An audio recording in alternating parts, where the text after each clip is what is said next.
This episode is brought to you by DN6. Oh. Hey Alex, Yes. have you ever wanted to kill everything in your backyard? Yes. Then you'll love today's episode sponsor, DN6.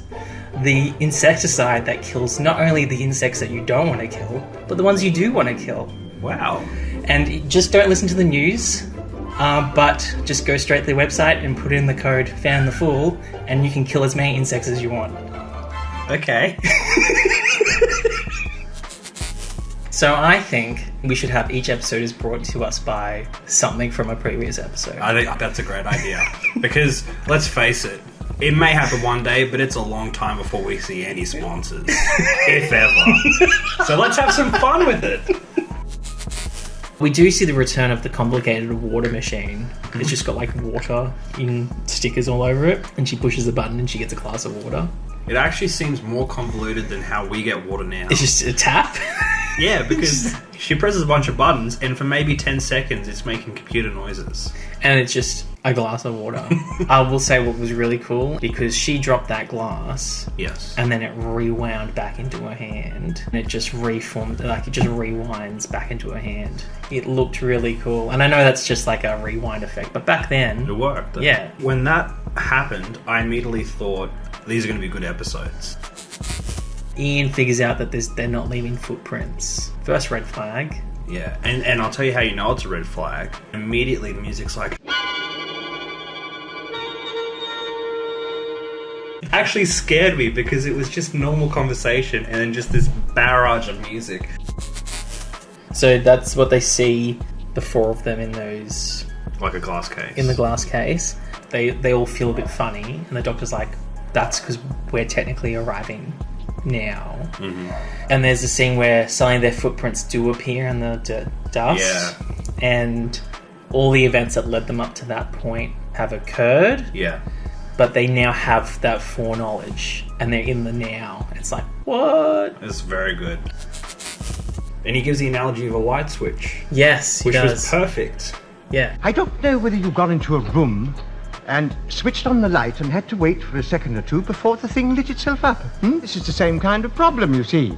We landed on a separate time track, wandered around a bit, and until this little thing clicked itself into place, we hadn't actually arrived. So they find the TARDIS. They're all just like, well, let's just leave. But the doctor just walks through it. Yeah. The creepy music was excellent. Yeah, no, it was good. I love that music.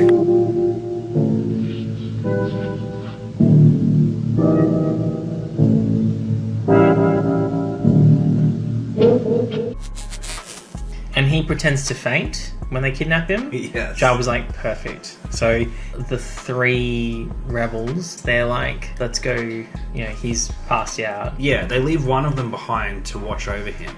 And so the next thing you come back, he's passed out. Which is like, cool, the doctor just knocks someone out. Yep. And then, Again off screen. yeah, oh, well, you can't show the doctor hitting this animal with a cane.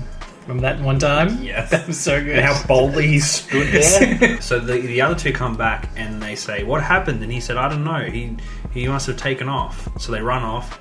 And then I love the that doctor scene. gives such... He's so impressed by himself. But he also imitates the Dalek. I call them all. I am the master.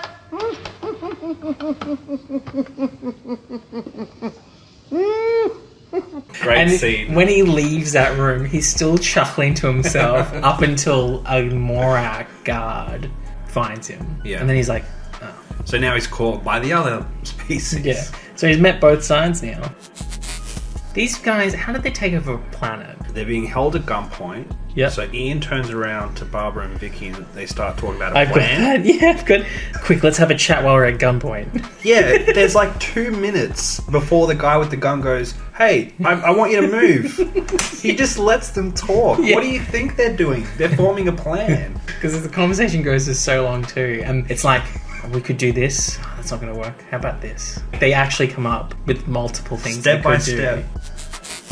They're getting a bit lost. And so Ian's idea is, well, we'll leave a thread. So we'll tie something up here and we'll just keep releasing threads wherever we go so we know where we've been. Right. But he takes Barbara's cardigan. Yeah, he's so weird in this scene. He doesn't ask her for it. No, he just kind of grabs it and then And she's like, what the hell are you doing? him and Vicky try and tear it apart. And she's like, don't I get to say this? And he's like, oh, yes, sorry, do you mind? And she's like, I mean, I guess not.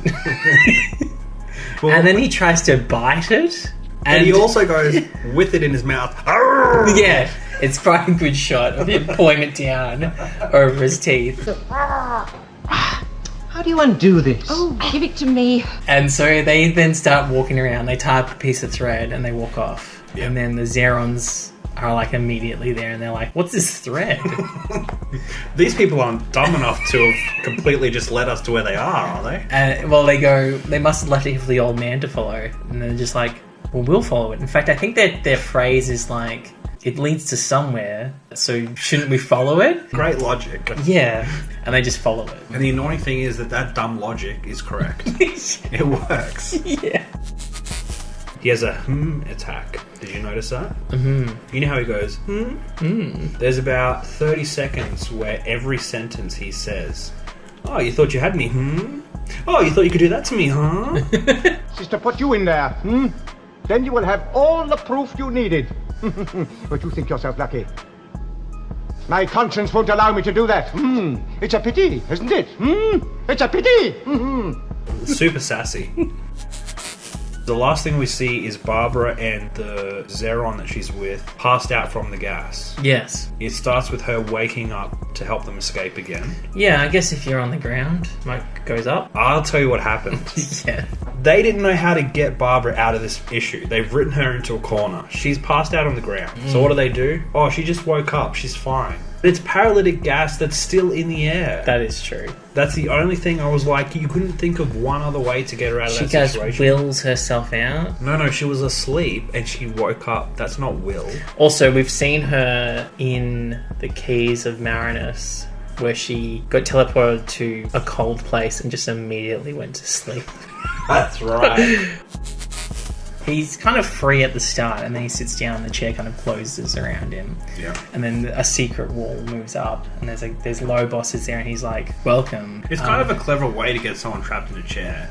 Just give them a chair and hope they sit down. Well, eventually they will. Yeah, or they'll lie on the floor. Yeah, That's but- it. Next time I'm trapped somewhere, I'm lying on the floor. Next time?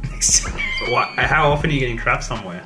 They have a conversation, and so he turns on a little screen, and I liked this bit too. I thought this Yes. mechanism was great. I agree.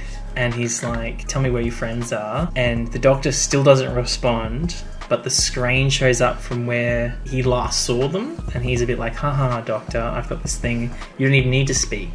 When you try not to think of something, it will just read whatever's in your mind. Very cool mind reading device.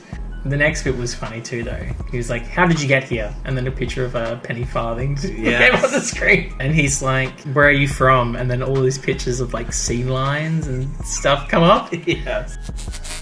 The end of the episode, Yes, we haven't spoken about the true ending. we cut to The Daleks. Daleks. A Dalek. Yeah, sorry, you're right. They only had one on set, the rest were doing the movie. That's right. They've obviously developed their technology Yeah. to a point where they're tracking where the doctor's going, and so they're trying to chase him. You know? But you know what I think? This is an important moment to Yeah. me from watching. From not what I mean. Tell is, us more. I don't know the whole history of the show. Yeah. But to me, they've had run-ins with the Daleks at times. Mm-hmm. But this is the first time that it seems like it's decided to become a mortal enemy of Doctor Who. Yeah, I think because Of the Doctor, now there's sorry. been two moments. One where he's ruined their city, Yeah. and one where he chased them off Earth. And now they're like, this guy's really screwing up our plans. Yeah. And also, because it's time travel-y, maybe he's already bothered them at other points. That's true. You know, they've gone from that first episode when they had that first interaction, they're like, time travel is nonsense. And now they're like, we've got time travel, yeah. and we're coming for you. So by now, yeah, they're already deep into their hatred of the Doctor. Yeah. And we're just seeing that now. Yeah. Reverse the